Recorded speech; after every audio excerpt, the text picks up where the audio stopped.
Shortly after reaching Guatemala City, Guevara acted upon the suggestion of a mutual friend that he seek out Hilda Gadea Acosta, a Peruvian economist who was living and working there.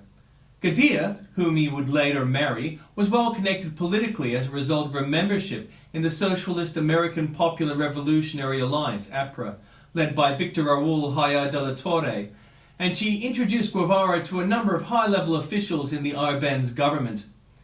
He also re-established contact with a group of Cuban exiles linked to Fidel Castro, whom he had initially met in Costa Rica.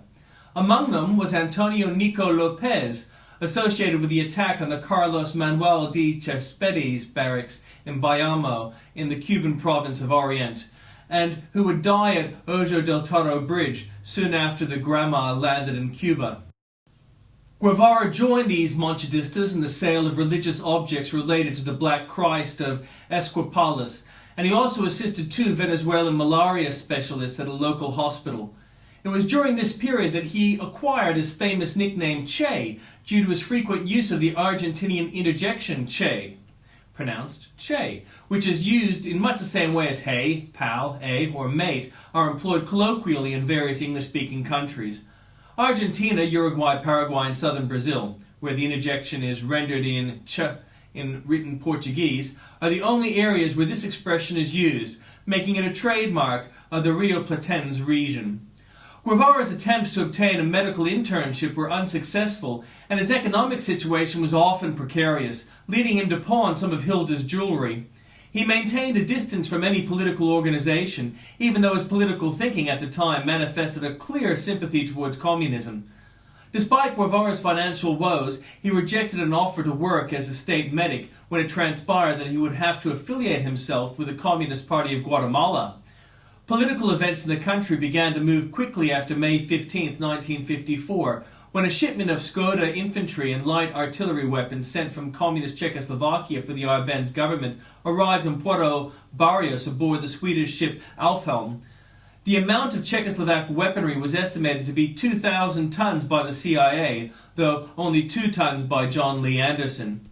Guevara briefly left Guatemala for El Salvador to pick up new visa, then returned to Guatemala only a few days before the CIA-sponsored coup attempt led by Carlos Castilla Armas began.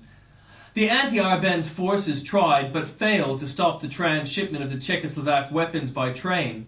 However, after pausing to regroup and recover energy, Castilla Armas's column seized the initiative and, apparently with the assistance of U.S. air support, started to gain ground.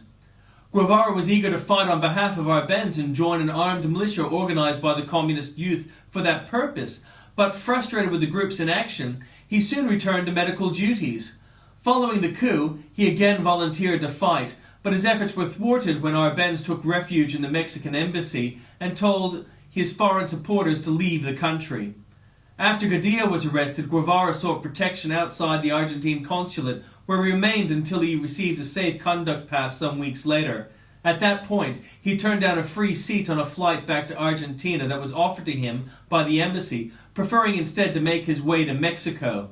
The overthrow of the Arbenz regime by a coup d'etat backed by the Central Intelligence Agency cemented Guevara's view of the United States as an imperialist power that would implacably oppose and attempt to destroy any government that sought to redress the socio-economic inequality endemic to Latin America and other developing countries. This strengthened his conviction that socialism achieved through armed struggle and defended by an armed populace was the only way to rectify such conditions.